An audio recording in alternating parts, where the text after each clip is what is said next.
하나님께서 우리에게 주시는 말씀은 요한일서 3장 19절에서 24절까지의 말씀입니다. 영적 생명의 영적 기능 중 하나가 양심의 기능이 있는데 그 얘기가 오늘 나오고 있습니다. 성경 공부 영상에 보시면 영을 가지고 있는 사람, 거듭난 사람만이 가능한 일이 있는데 먼저 직관, 하나님의 뜻을 알고 그 다음에 양심, 그 하나님의 뜻에 의하여 마음의 찔림을 받아서 영적인 교류, 예배라고도 하는데 그것으로 자기를 부인하고 하나님의 뜻에 합한 상한 심령을 드리는 영적 예배를 드리는 것. 이 세 가지 기능은 거듭나지 않은 사람에게는 존재할 수가 없습니다. 그럼에도 불구하고 세상은 자신에게 존재하지 않는 것을 받아들일 수가 없잖아요. 이 영적 기능이 없다는 걸 받아들일 수 없으니까 인위적으로 이 비스무리한 것들을 만들어서 마치 이 기능이 활성화 중인 것처럼 스스로를 속일 수 있도록 세상이 제공을 해줍니다. 그러니까 세상이 제공한다는 건 궁극적으로 누가 제공해 주는 거죠? 세상의 주인인 사탄이 제공해 주는 거예요. 왜요? 안심할 수 있도록 네가 하나님 안에 있다. 그러니까 편하게 지내. 너네 다 구원받아. 이렇게 얘기하는 거예요. 하나님의 뜻은 어떻게 압니까?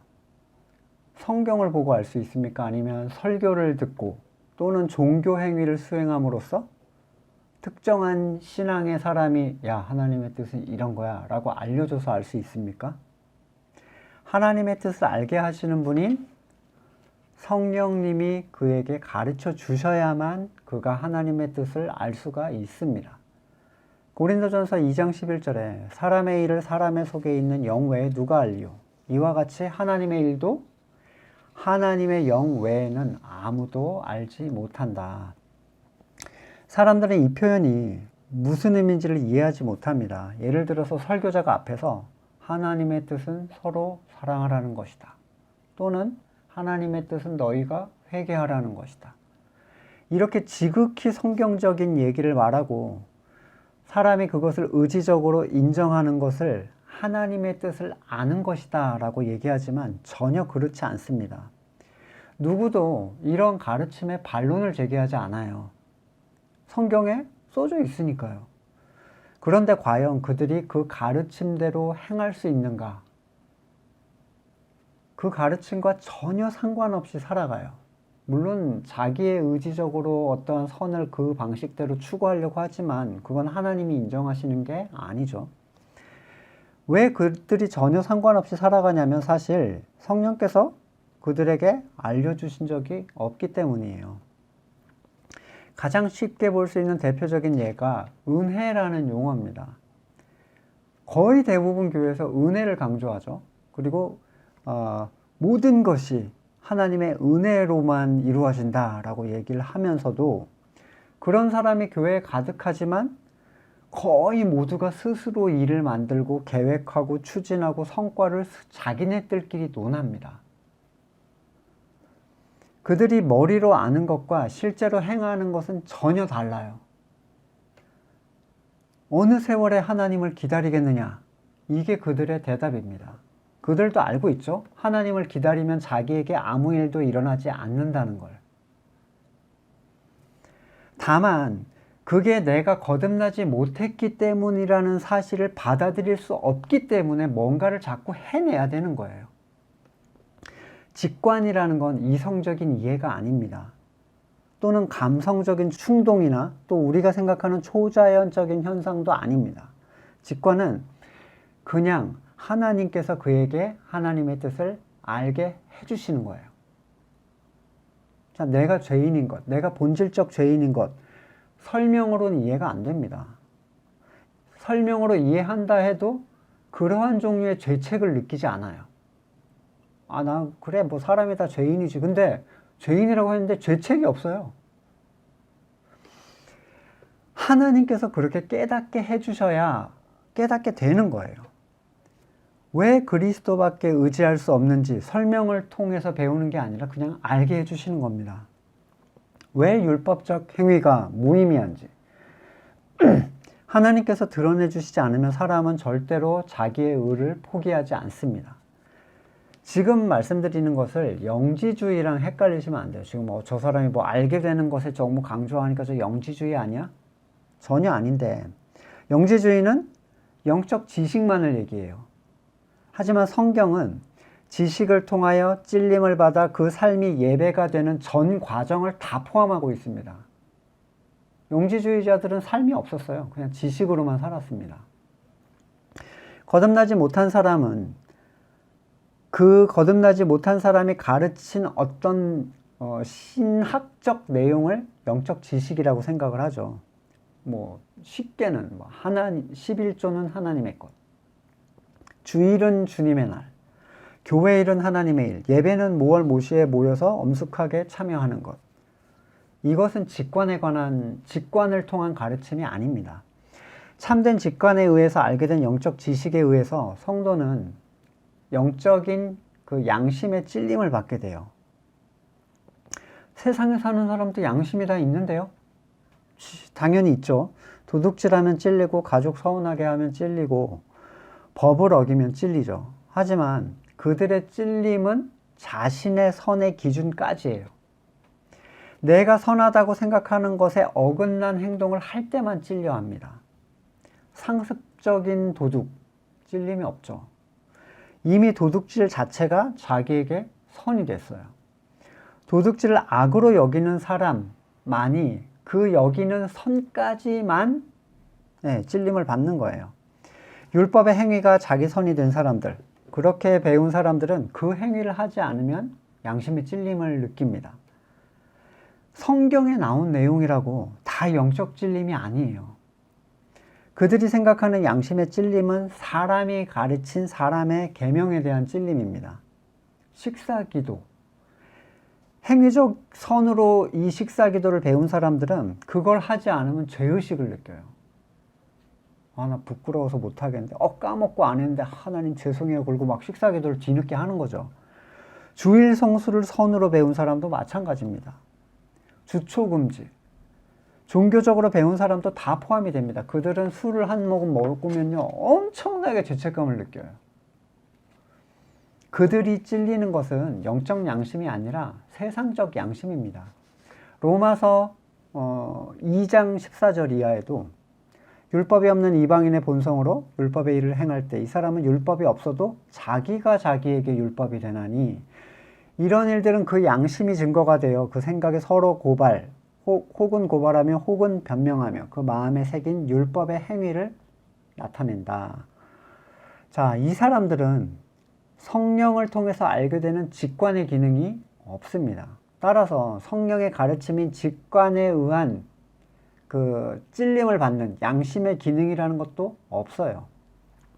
성도의 양심 또는 성도의 양심에 의한 가책은 직관의 가르침에 의한 영적 양심의 찔림입니다. 그리고 그것은 철저하게 성경 안에 있는 복음의 진리에 의한 찔림인데, 그러니까 모든 성경 말씀에 찔려하면 안 되죠. 돼지고기 먹지 말라 그랬는데 찔려하고 막 심각한 피해자들이죠. 여기서 말하는 복음은 모든 성경에 나와 있는 내용들, 율법에 의한 찔림을 얘기하는 게 아니라 새 언약에 의한 찔림이에요. 새로운 약속에 대한, 그렇죠? 간단히 예를 들어보면 세상에 속한 사람들은 자신이 하나님을 위해서 의를 추구하는 일에 전혀 가책을 받지 않습니다. 되게 의기양양해요. 내가 하나님을 위해서 이것도 하고 저것도 하고. 아니, 더 추구하지 못해서 오히려 자기의 나태와 게으름으로 찔림을 받아요. 내가 더 했어야 되는데 이러고 찔림을 받는 거예요. 성경은 분명히 사람 자신으로부터 나온 것을 악한 것이라고 얘기하는데 이 사람들은 자신의 뜻에 악한 것만 찔림을 받기 때문에 이러한 복음적 가르침에 대하여 찔림을 받지 않습니다. 오히려 그런 성경에 반하는 행위를 통해서 자신의 의의를 확고하게 다지죠. 그들의 찔림은 영적 지식이라고 사람을 통해서 주입된 사람의 교훈에 의한 찔림이에요.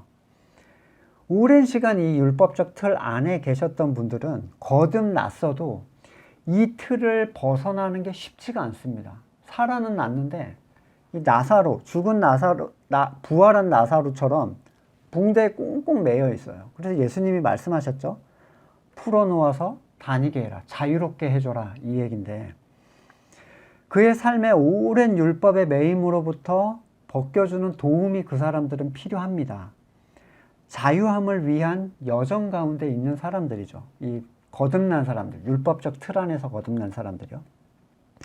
바울이 유대 기독교인의 율법적 얽매임을 벗겨주기 위해서 얼마나 많이 수고를 했는가. 갈라디아서에, 로마서에 굉장히 자세하게 나오죠. 로마서 9장 1절에 내가 그리스도 안에 참말을 하고 거짓말을 아니하노라. 나에게 큰 근심이 있는 것과 마음에 그치지 않는 고통이 있는 것을 내 양심이 성령 안에서 나와 더불어 증언하고 있다. 바울의 영적 양심이 바울한테 메시지를 보내고 있는 거예요. 고린도후서 1장 12절 우리가 세상에서 특별히 너희에 대하여 하나님의 거룩함과 진실함으로 행하되 육체의 지혜로 하지 아니하고 하나님의 은혜로 행함은 우리의 양심이 증언하는 바니 이것이 우리의 자랑이다. 양심이 계속 증언하고 있어요. 누구한테요? 바울 자신에게. 네. 영적 양심은 성령과 함께 우리 안에서 진리를 향한 방향을 증언해주는 지표예요. 이 영적 양심의 찔림을 통해서 거듭난 사람은 자기를 부인하고 자기 십자가를 지고 주님을 따를 수가 있습니다. 이런 찔림이 없으면 따라갈 방향이 없는 거예요. 이 따라가는 방식을 상한 심령의 영적인 예배라고 표현을 합니다. 주님께서 찾는 것은 상한 심령이다. 제사가 아니다. 상한 심령이다 말씀하셨죠. 하지만 세상은 자기들이 눈에 보이고 행할 수 있는 예배를 만들어 놨어요. 이 영적 예배가 아니라 보이는 판을 그냥 짜놓고 자 이거 이 시간에 와서 앉았다 가면 예배 드린 거야. 세상 사람들도 알 수 있고 볼 수 있고 참여할 수 있고 추진할 수 있는 종류의 예배. 참된 예배는 예식에 참여하는 게 아니라 영과 진리로 드리는 예배입니다. 오직 성령을 통해서 알게 하신 것에 대하여 그에게 주신 하나님의 생명이 반응하는 과정, 그게 영적 예배예요. 왜 영의 기능에 대해서 이렇게 제가 길게 설명을 드리냐면 이유는 간단합니다. 무슨 설교가 됐든지 간에 해당 사항이 없는 사람이 쉽게 자기 상황에 멋대로 적용하는 걸 막기 위해서예요. 그들에게 필요한 것은 죄에 대한 인식, 자기의 선에 대한 절망이지 거듭난 생명을 가지고 있는 사람들에게 주는 가르침이 그들에게는 필요가 없습니다. 왜냐하면 적용 자체가 아예 안 돼요. 매주 일요일에만 교회 와서 주방일 하랴, 부서일 하랴 이러고 그냥 돌아가는 사람들이 과연 이 얘기에서 여러분 무엇을 가지고 돌아갈 수가 있겠어요? 저 사람 또 뭔 소리 하는 거야? 이러겠죠. 오늘 본문은 두 가지 상황으로 나눠볼 수 있는데 첫 번째는 그러니까 거듭난 사람 중에 영적인 양심의 가책을 느꼈을 때, 두 번째로는 가책을 느끼지 않았을 때로 두 가지로 나눠서 얘기를 설명을 하고 있습니다. 디모데전서 4장 1절 그러나 성령이 밝히 말씀하시기를 후일에 어떤 사람들이 믿음에서 떠나 미혹하는 영과 귀신의 가르침을 따르리라 하셨으니 자기 양심이 화인을 맞아서 외식함으로 거짓말하는 자들이다. 혼인을 금하고 어떤 음식은 먹지 말라 할 터이니 음식물은 하나님이 지으신 바니 믿는 자들과 진리를 아는 자들이 감사함으로 받을 것이라. 자, 이 본문에서 거듭나지 않은 자가 양심에 반응하지 않는다 이 얘기를 하는 게 아니라 뭘 얘기하죠? 거듭났던 자가 믿음을 떠나서 양심의 화인을 맞은 거예요. 자, 양심이 살아 있었던 적이 있어야 양심의 화인을 맞죠. 양심이 원래 죽어 있었는데 뭐 화인을 맞겠어요. 그가 화인 맞은 양심으로 무슨 행동을 하고 있습니까, 지금? 각종 사회적 범죄를 막 일으키고 그러고 돌아다니나요? 아니죠. 혼인을 금하고 어떤 음식을 금하고 날과 달과 해와 절기를 지키는 소위 율법의 행위를 따라가는 삶을 살기 시작하는 거예요. 이 영적 양심이 화인을 맞으면. 갈라디아서 3장 3절 너희가 이같이 어리석으냐 성령으로 시작했다가 이제 육체로 마칠 테냐. 이 사람은 믿음을 떠나 있는 사람입니다. 성도는 아무리 나에게 이게 영적으로 나에게 좋았다 하더라도 좋았던 일이라 하더라도 그것을 율법화해서는 안 돼요. 예를 들어 오늘 기도했는데 기도의 시간이 너무 좋았어. 그러니까 나는 앞으로 하루에 2시간씩 기도해야 되겠다. 이번에 수련회가 너무 좋았어. 그러니까 우리 1년에 4번씩 수련회를 합시다.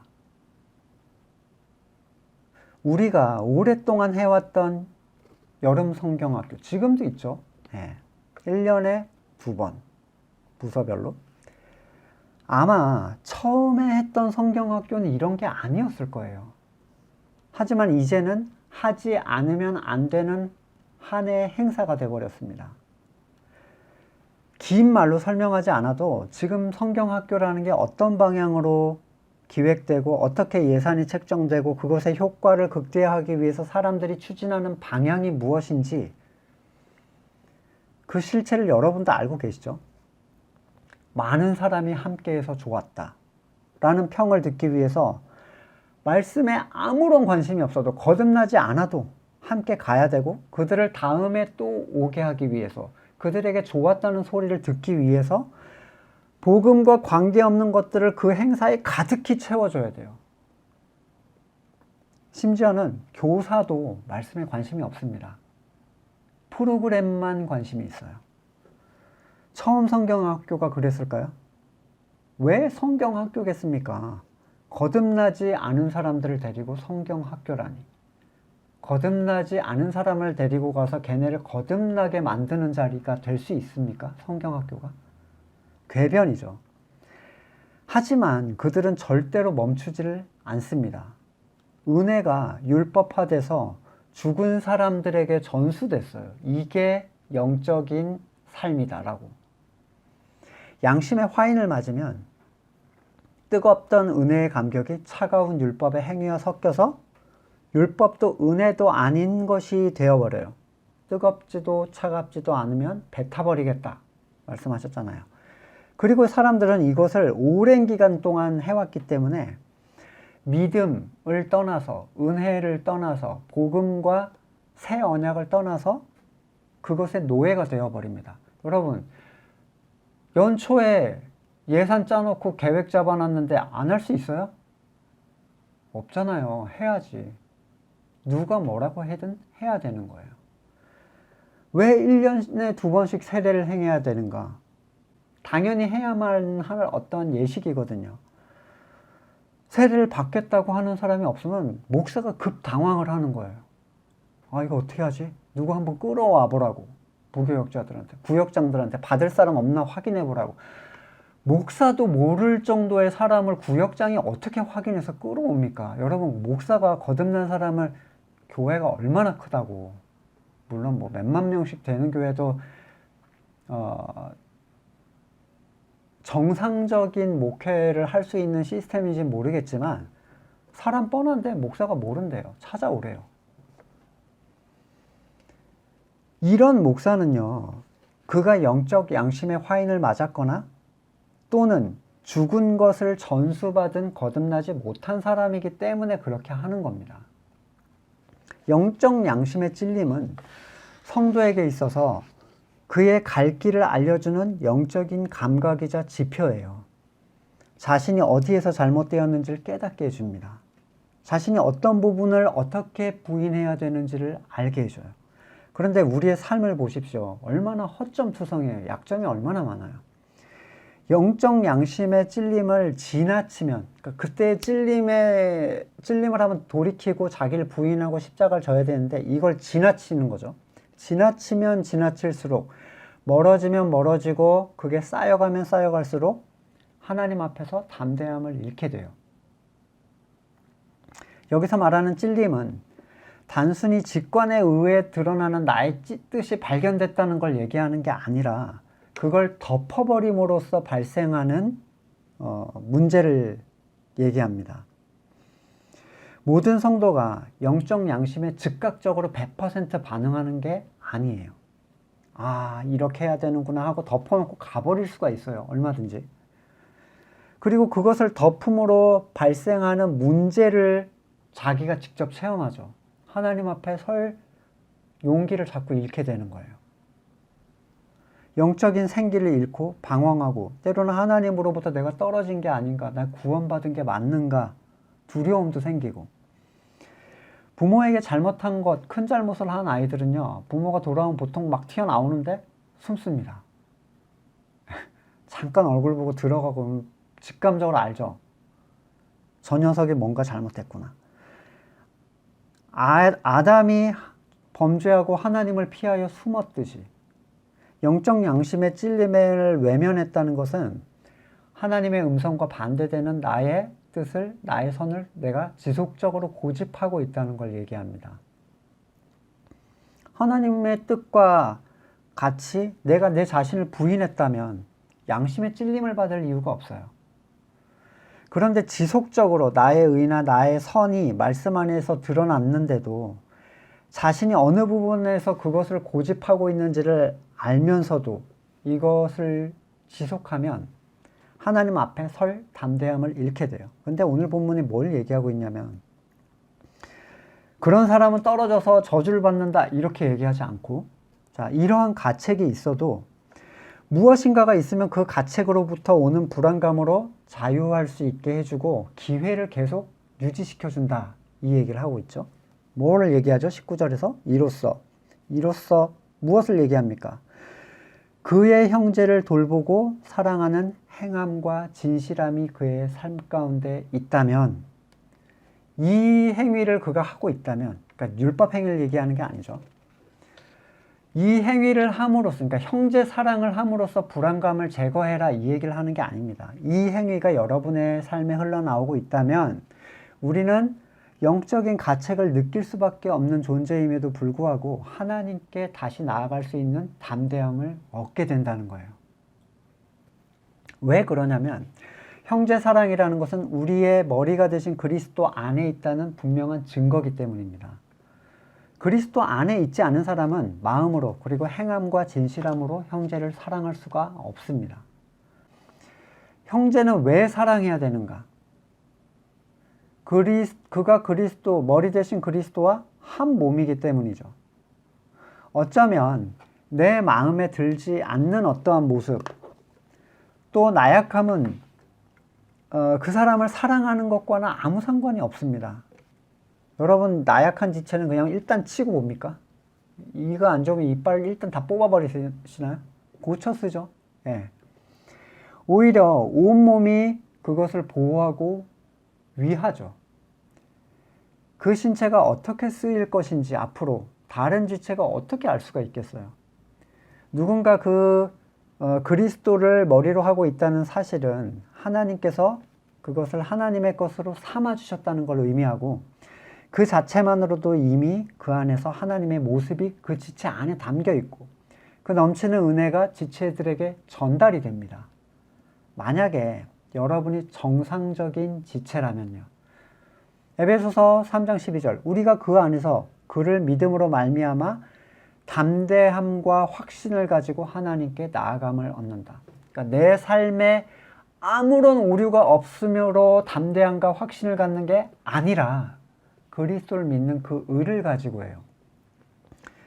그 안에 있다는 증거가 바로 형제 사랑이라는 거죠. 그래서 계속 요한일서 초반부터 얘기하죠. 형제 사랑하지 않는 자는 안에 있지 않는 자야. 성도가 아니야 라고 얘기하고 있어요. 자, 그냥 나는 예수 안에 있다라고 생각하는 건 자기 암시적 그런 세뇌는 망상이죠. 망상. 신앙의 모든 것은 그의 삶을 통해서 확인할 수 있는 가시적인 증거라는 게 있습니다. 그냥 믿어가 아니에요. 이것을 통하여 너희를 확신을 줄 것이다예요. 형제 사랑은 우리가 그리스도 안에 있다는 증거가 되고, 이 사랑은 우리의 옛사람이 의도한 게 아니라 흘러나온 사랑을 뜻해요. 의도되는 사랑이라는 건 없습니다. 사랑은 의도할 수가 없어요. 신명기 30장 6절 네 하나님 여호와께서 네 마음과 자손의 마음에 할례를 베푸사 너로 마음을 다하며 뜻을 다하여 네 하나님 여호와를 사랑하게 하사 너로 생명을 얻게 하실 것이다. 사랑은 사랑스러워야 사랑할 수 있습니다. 사랑스러운 존재를 사랑하는 데에는 노력이 필요하지 않아요. 사랑스러운 존재를 사랑하는 것은 지치지 않습니다. 사랑스러운 존재의 나약함과 실수는 얼마든지 덮을 수 있어요. 왜요? 너무 사랑스러우니까요. 왜 형제가 사랑스러워 보이지 않는가? 그의 문제인가? 나의 문제인가? 사랑스럽게 하시는 분은 하나님이시죠. 내 노력이 형제를 사랑스러워 보이게 만들 수가 없습니다. 내가 그리스도 안에 있으면 형제 사랑은 사랑스러워서 사랑하는 게 됩니다. 이런 이유에서 형제 사랑은 내가 그리스도 안에 있다는 내 눈으로 분명히 볼 수 있는 증거가 됩니다. 하나님은 우리 마음보다 크시죠. 비교할 수 없지만 부모된 입장에서 아이들이 서로를 대하는 모습 가운데 소망이 하나예요. 세 명이 막 뿌꾸작뿌꾸작 이제 하루 종일 집에 있으니까 맨날 가관이에요. 뭘로 싸우는지를 보시면 그냥 웃음밖에 안 나와요. 사이좋게 좀 지내라. 이거 하나밖에 바랄 게 없습니다. 지금 어리니까요, 다. 부모를 위해서 무엇을 준비하기를 원하지 않아요. 어차피 되지도 않아요. 자기네가 저를 위해서 뭘 준비하겠습니까? 비슷비슷한 녀석끼리 서로 좀 도와가면서 양보하고 챙겨주고 아껴주면 얼마나 예쁜지 몰라요. 서로가 잘 지내는 모습을 보는 것. 아주 가끔 그럴 때가 있는데 그런 모습을 보면 걔네들의 실수 안 해놓은 거, 제대로 의무를 안 해놓은 거 이런 건요 눈에 들어오지는 않습니다. 그냥 너무 예뻐요. 하나님은 우리의 연약함을 아시는 분이죠. 우리가 어떤 존재인지를 아시는 분이에요. 말씀으로 찔림을 줘도 제대로 자기를 부인해내지 못한다는 걸 알고 계시는 분이에요. 근데 하나님이 우리에게 바라시는 게 딱 한 가지 계명만을 주셨죠. 이게 잘 돌아가고 있다면 우리가 영적 양심에 바르게 자기를 순종하지 못했다 하더라도 우리는 아직 우리가 하나님 안에 있다, 그리스도 안에 있다는 진리에 속한 확신을 얻게 됩니다. 이것은 우리가 스스로 만드는 확신이 아니라 하나님께서 우리에게 주시는 확신이에요. 그분은 우리 약함을 아시죠. 우리가 말씀 앞에 작아진다는 것도 아세요. 우리가 정복해야 될 가나안이 우리한테 굉장히 커 보인다는 것도 알고 계세요. 하지만 형제를 사랑하는 자 앞에서 그러한 것들은 아무것도 아닙니다. 어떤 의미에서 형제 사랑은 성도의 성도됨에 대한 안전장치와도 같은 거예요. 아직도 그래도 너희는 기회가 있어. 괜찮아. 너무 두려워하지 마. 돌이키면 돼. 자, 지금까지는 뭘 얘기했죠? 가책을 느끼는 상황에 대한 영적인 안전에 대한 보증으로 형제 사랑의 모습을 말했다면, 자, 그 뒤에는 가책을 느끼지 않는 자들에 대한 유익을 말합니다. 가책을 느끼지 않는 종류의 사람들이 있대요. 대단하죠? 영적 양심에 가책을 느끼지 않을 수 있는가? 완전할 수는 없지만 안전장치가 있고 어떻게든지 양심의 소리를 따라가는 이 영적 삶을 지향해야 하는데 바울은 이렇게 얘기합니다. 사도행전 23장 1절에 바울이 공회를 주목하여 이르되 여러분 형제들아 오늘까지 나는 범사에 양심을 따라 하나님을 섬겼다. 율법을 따라나 성경을 이 당시에는 성경도 없었죠. 예수를 따라나 애중간하게 해석할 수 있는 게 아니라 자기에게 분명한 음성이라는 게 있었어요. 아까 양심은 계속 증언한다고 얘기했잖아요. 24장 16절에 이것으로 말미암아 나도 하나님과 사람 앞에서 내가 항상 양심의 꺼리낌이 없기를 힘쓴다. 그는 양심의 꺼리낌 없이 하지를 쓰고 있습니다. 지향성을 그쪽으로 계속 보내고 있는 거예요.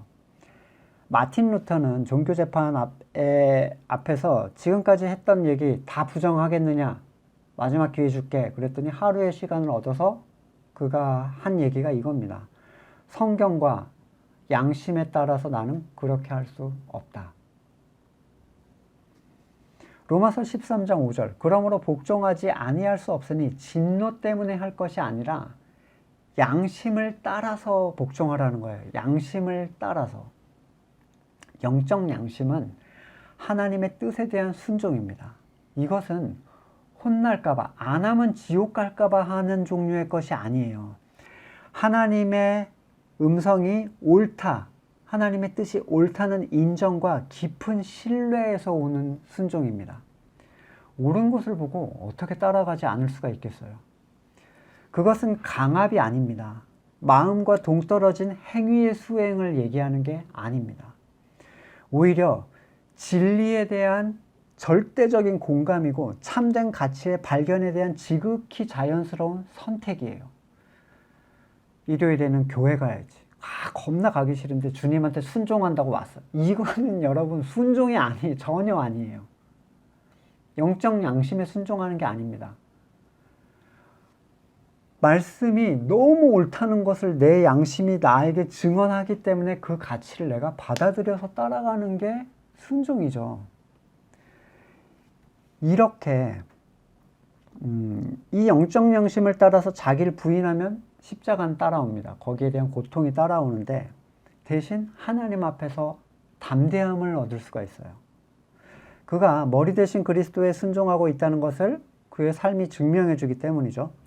아까는 책망할 것이 있는 자들은 순종하지 못했지만 형제사랑이라는 교회적 틀 안에서 진리에 속해 있다는 구원에 대해서 안위를 그들에게 보장해 준다면 이 책망할 것이 없는 사람들, 양심에 따라 신앙생활을 한 사람들은 단순히 구원에 대한 보장을 넘어서 이제 하나님의 나라를 위한 적극적인 개선 행렬에 참여하는 일을 보장을 받아요. 이게 얼마나 놀라운 일이냐면 앞으로 필요한 것, 하나님의 나라의 정복과 확장을 위해서 필요한 것을 그가 강구할 때 하나님이 즉각적으로 그들에게 그걸 채워준다는 거예요. 이 양심을 따라 끊임없이 자기를 부인하고 자기 십자가를 지는 사람들을 뭐라고 얘기하냐면 그리스도 안에 거하는 사람들이라고 표현을 합니다. 그의 안에 거하려 하는데 자기 부인이 없다는 건 있을 수 없는 일이죠. 내 선이 있는 사람이 어떻게 하나님의 선 안에 거할 수가 있습니까? 쉬운 말로 하자면 그리스도 안에 거함이라는 뜻은 성도의 영적 생명이 그 안에서 잘 작용하고 있다. 살아서 자기 역할을 다 하고 있다라는 뜻이에요. 직관에 의해서 양심의 찔림을 받고 그것에 의해 자기를 부인하고 자기 십자가를 지는 삶의 예배를 드리는 존재. 아는 사람만이 알 수 있는 얘기예요. 그러한 사람은 영적 양심에 대하여 가책을 받지 않습니다. 그러한 자는 자기 것을 구하지 않고 하나님의 것을 구해요. 22절에서 구하는 것은 무엇이든지 하나님께 받을 것이다. 이 본문이 앞뒤 다 끊어버리고 이렇게 교회 다니면 구하는 것은 무엇이든지 받을 것이라 했다. 이렇게 되면 지독하게 타락한 자기 선에 대한 간구의 허용과 응답이라는 말도 안 되는 삼천포로 빠지죠. 사람들은 하나님께 응답받고 싶어 합니다. 하지만 그 내면의 뜻은 내 선을 하나님이 허용해 주길 원한다는 거예요. 하나님이 그걸 왜 들어주시겠어요? 예수님은 그것을 없이 하러 오신 분이다라고 말씀드렸잖아요. 전에 불법을 없이 하러 오신 분. 예전부터 하나님의 응답을 받는 방법, 하나님께 응답받는 기도, 이런 책자나 설교가 굉장히 많이 있었고 대인기였어요. 하지만 대부분 앞에 괄호하고 뭘 넣어야 되냐면 하나님께 내 뜻을 응답받는 방법, 이런 책자들의 내용들이 대부분 그런 책자였는데 사람들은 자신이 구하는 것이 하나님의 뜻인지에 대해서 관심이 별로 없습니다. 왜 그럴까요? 내 뜻이 선한 것이기 때문이에요. 내 선이 하나님의 선보다 낫다면 도대체 뭐하러 하나님의 선을 구하겠어요? 요한복음 15장 7절 너희가 내 안에 거하고 내 말이 너희 안에 거하면 무엇이든지 원하는 대로 구하라. 그리하면 이루리라. 우리가 거듭날 때 받았던 그분의 말씀이 우리 안에서 길을 알려줍니다. 우리가 그리스도의 의되심을 인정하고 말씀에 의하여 자기의 자기의 선을 부인할 때 우리가 구하는 것은 당연히 하나님의 뜻이 되겠죠. 하나님의 뜻이 가장 선하다고 생각하기 때문에 그게 이루어지길 원하는 거예요. 그게 주기도문에서 이렇게 기도하라고 하신 내용이에요. 왜 안 들어주시겠어요? 진정으로 여러분이 그걸 구하고 계시다면 나 이거 주고 싶은데 얘가 그거 달래요. 왜 안 주겠어요? 간식만 먹는 애가 이 밥을 먹어야 되는데 아빠 나 오늘 밥 좀 주세요. 왜 안 주겠어요? 하나님의 뜻을 구하는 사람들에게 하나님께서 모든 간구를 들어주신다는 것은 그가 그리스도의 의만을 인정하는, 다시 말씀드리지만 그리스도의 의도 인정하는 게 아닙니다. 그리스도의 의만을 인정하고 다른 의는 거부하는 그리스도의 참된 지체가 됐기 때문이에요. 그는 그 머리의 생명력에 의해서 지체된 형제들을 사랑하게 됩니다. 그것은 하나님께서 자녀된 백성들에게 주시는 유일한 계명이에요. 그게 하나님이 기뻐하시는 일이라고 얘기합니다. 하나님께서 기뻐하시는 것은 세상적 선행이나 큰 교회 건물을 짓거나 많은 사람을 그 안에다 채워 넣거나 종교의 이름으로 수많은 재정이 들어가는 선행이나 행사를 치르는 게 아닙니다. 하나님께서 기뻐하시는 것은 거듭난 사람만이 할 수 있는 거예요. 먼저는 존재 자체가 거듭난 사람이어야 하고 두 번째로 그 주변에 있는 형제를 사랑하는 겁니다. 물론 이 사랑의 방식도 하나님의 뜻으로 나오는 방식이어야죠. 인간적 사랑을 추구하라는 얘기가 아니죠. 이 유일한 계명, 형제 사랑, 그것을 행하고 있는 사람은 그리스도 안에 있는 사람이고 그리스도는 그 안에 계세요. 어떻게 해야 그리스도 안에 거할 수 있는가 많이 고민하지 않습니까? 인간적인 절제, 선행, 종교적 행위의 과도한 부여가 아니에요. 지금 내게 주신 자리에서 내게 만나게 하시는 지체를 사랑하는 것. 여러분 아무도 못 만나셨습니까? 혹시 아무도 없으세요? 아무도 없다라는 분들조차도 사랑할 수 있는 존재가 있어요. 누구요? 성도들. 이 교회는요, 여러분, 현재적 개념이 아니라 과거와 미래를 꿰뚫는 시간을 초월한 개념이에요. 다윗도 교회예요. 지금까지. 그래서 우리는 다윗으로부터 영향을 공급받을 수 있어요. 우리는 미래의 누군가에게 영향을 끼칠 수 있는 존재입니다. 다만 이 공동체가 귀한 건 현재의 삶 가운데 그걸 누리고 나눌 수 있다는 부분에서 굉장히 귀한 거예요. 하지만 혼자 계신 분들이라도 여러분 실망하실 필요가 없습니다. 여러분은 과거에 있었던 성도를 사랑할 수 있어요. 지금 눈앞에 보이지 않는 걸 어떻게 사랑할 수가 있겠어요. 다만 이제 여러분에게 나타날 일들이 있겠죠. 여러분이 정말로 거듭난 분들이라면 죽을 때까지 그냥 혼자 죽게 하지 않으세요. 반드시 성도는 만나게 하십니다. 다윗에게 양이 맡겨졌죠. 예. 우리가 이렇게 생각하기가 쉬워요. 지금 있는 내 삶의 자리에 있는 자들만 사랑하는 건 너무 게으르다. 예? 얼마나 그게 더 많은 양들을 내가 찾아다녀야 된다라고 생각하기 쉬운데 주신 양을 못 돌보는데 주시지 않은 양을 맡길 걸 걱정하는 건 오바하는 거죠. 다윗에게 맡겨진 병들고 작았던 어린 양들, 다윗은 그 양들을 시시하다고 대충 돌보지 않았습니다. 그 쓸모없어 보이는 어쩌면 잃고 왔다고 해도 눈치도 채지 못할 그 양들을 위해서 베들레헴 들판에서 사자와 곰을 맞서 싸우고 목숨을 내어놨어요. 어떻게든지 가서 되찾습니다. 작은 것에 충성하는 모습 속에서 이미 그에게 맡겨질 하나님의 백성 이스라엘 양들이 하나님에게는 예정이 되어 있었던 거죠. 하나님께는. 지금 맡겨주신 자리를 소홀히 한다면 어떻게 귀한 것으로 그에게 맡길 수가 있겠습니까? 하나님의 나라의 확장은 하나님께서 하시는 거지 내가 하는 게 아니에요. 내가 기획하고 추진하면 나는 이미 지체가 아니라 머리죠. 내가 머리 행동을 하는 건물의 교회가 얼마나 많은지 몰라요. 하나님의 백성에 대한 사랑, 그로 인하여 그리스도의 임재를 느끼는 건 마인드 컨트롤의 결과가 아니라 성령의 가르침이라고 본문 끝에서 얘기하고 있어요. 자, 이런 분들이 계시죠. 예수님은 내 안에 계셔. 하나님은 내 안에 계셔. 계속. 나는 혼자가 아니야. 자꾸 이렇게 자기 암시를 통해서 하나님의 임재를 누려보려고 하는 분들이 있는데 안 됩니다. 그렇게는. 그냥 그건 자기를 속이는 거죠. 이런 거죠. 나는 패스,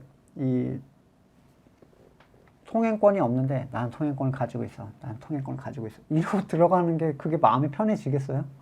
세상이 줄 수 없는 평안인데 이 그리스도께서 주시는 것. 성령의 가르침은 아주 분명해요. 단순히 귓전에 너는 예수님 안에 있다 이렇게 말해주는 게 아닙니다. 속삭임의 문제가 아니라 말씀을 통한 가르침, 그러니까 영적 가르침이죠. 정말 실체가 되는 영적 가르침, 레마죠. 영적 양심에 대한 반응, 살아있는 반응, 그로 인해서 나타나는 실제적인 십자가와 고난, 성도에 대한 사랑, 그에 따라 나타나는 그리스도의 생명력의 현상력을 통한 결코 헷갈릴 수도 없고 애매하지도 않은 분명한 가르침이라는 게 있어요. 내가 그리스도 안에 있다는 것은 분명한 성경적 확신과 성령의 가르침이 있다면 거듭난 사람은 더 이상 두려울 게 없어집니다. 성도가 뭔가 두려워진다는 것은 이 확신을 삶 속에서 누리지 못할 때예요. 창조주 하나님이 나의 아버지로 나와 지금도 함께하고 계신다. 내가 그리스도의 몸된 교회에 속해 있다. 이 믿음이 흩어지는 순간 그 사람은 두려움 속으로 빠져들어가게 됩니다. 아까처럼 양심의 찔림을 받았는데 세상의 욕망, 이생의 자랑에 눈이 어두워져서 떨어져 나가는 상태. 그럼에도 불구하고 그는 몇 번의 실수로 인해서 버림당하는 존재가 되지 않아요. 돌아옵니다. 왜요? 거기에는 평안이 없다는 걸 거듭난 사람들은 알아요. 내가 뻘짓을 자꾸 하고 있다는 걸. 하나님은 그가 그걸 자꾸 덮어두고 애기처럼 하는 걸 이해하시는 분이에요. 여러분은 성도로서 어느 쪽 상황에 계십니까? 성도로서 거듭난 양심의 소리, 그 소리를 듣고 덮어놓고 뭔가 계속 불편하고 이런 상황인가, 아니면 그것에 순종해서 구하는 것을 계속 누리고 계시는 상황인가? 또한 여러분이 양심의 찔림을 받았다면 그 찔림은 직관적인 성령의 가르침을 통한 찔림인지, 아니면 여러분이 배워온 율법이나 또는 여러분의 선이나 여러분의 행위에 의한 찔림인지 어떻게 구별을 할 수 있죠? 디모데전서 1장 5절에 이 교훈의 목적은 청결한 마음과 선한 양심과 거짓 없는 믿음에서 나오는 사랑이거늘. 말씀의 목적은 뭐라고 했어요? 선한 양심을 통해 흘러나오는 참된 사랑이다. 말씀이 없이 이걸 얻을 수 있는 사람은 아무도 없어요. 성경 말씀이 여러분의 영적인 생명을 바르게 돌아가도록 해줍니다. 자, 이렇게 기도하라. 일용할 양식을 주옵시고. 여러분, 일용할 양식을 위해서 진짜 기도를 하시나요? 여러분의 삶을, 여러분의 양심을 깨워주고 여러분을 진리를 향하게 해줄 수 있는 그 말씀의, 마음의, 영혼의 양식을 나에게 달라. 아니면 내가 성경만 펴면 언제든지 난 찾아 먹을 수 있다 라고 생각을 하십니까? 성경은 성령님의 도움을 통하여 깨닫게 되고 배우는 거지, 내가 교훈을 찾아 들어가기 시작하면 양심에 전혀 영향을 끼치지 못하고 엉뚱한 화인 맞은 양심들이 이상한 데로 갈 수도 있어요. 디모데후서 3장 15절에서도 또 어려서부터 성경을 알았나니 성경은 능히 너로 하여금 그리스도 예수 안에 있는 믿음으로 말미암아 구원에 이르는 지혜가 있게 한다. 능히입니다. 능히. 아슬아슬하게 겨우겨우가 아니라 능히 그리스도 예수 안에 있는 믿음으로 말미암아 구원에 이르는 지혜가 있게 한다. 주일 설교만으로는 안 되는 거예요. 그러니까 목사의 설교만으로는 안 되는 겁니다. 언제나 말씀 앞에 내가 서야 돼요. 그리고 그 가르침을 간구하고 사모하고 먹고 나눠야 됩니다. 그러니까 나눈다는 게 이제 오프라인, 현재적 공동체의 힘이에요. 그게 공동체의 유익입니다. 말씀을 나눌 존재가 아무도 없는 공동체라면, 그러니까 내가 공동체에 서 있다고 하는데 같이 나눠 먹을 사람이 한 명도 없어요. 단 한 명의 거듭남에, 단 한 명의 사람도 나의 거듭남에 대해서 공감하거나 이해하지 못하고 그리스도의 의에 대해서 공감하지 못한 채 그리스도의 일과 반대되는 일만 계속 벌이고 있는 사람들이라면 그 공동체를 그리스도의 교회라고 얘기를 할 수가 없는 거죠. 예수님께서 떡을 떼시면서 말씀하셨죠. 30명씩, 50명씩, 100명씩 나눠 앉아라. 한 2만 명이 되는 그룹이었어요. 근데 그렇게 잘게 쪼개셨어요. 그리고 떡을 떼어주신 그리스도의 오병이어 사건은 말씀 나눔에 대한 영적 가치를 우리에게 보여줍니다.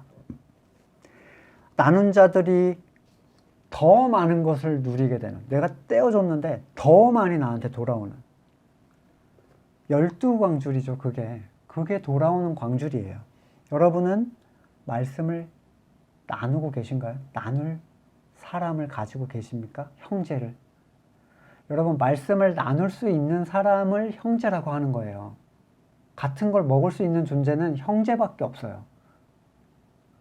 그럼 누굴 사랑하시겠어요, 도대체? 아무도 없는데. 아까 말했듯 다윗, 초대 성도들, 또는 내 뒤에 나타날지도 모를 어떤 성도를 기대하고 있겠죠. 근데 얼마나 외롭겠습니까? 여러분이 그걸 지금 나누고 계시고 또 그것의 나눔에 의해서 나눈 것과 비교할 수 없는 것들을 여러분이 돌려받고 계신다면 이 돌려받으면 그 사람들이 나눠주는 게 아니죠. 떼어주신, 말씀을 떼어주신 그리스도를 통해서 돌아오는 나눔이죠. 이런 것들을 여러분들이 스스로 확인해 보실 수 있기를 원합니다. 스스로의 신앙생활을 확인해 보시고 돌아볼 수 있는 기도의 시간이 되기를 소망합니다. 말씀을 놓고 같이 기도하시겠습니다.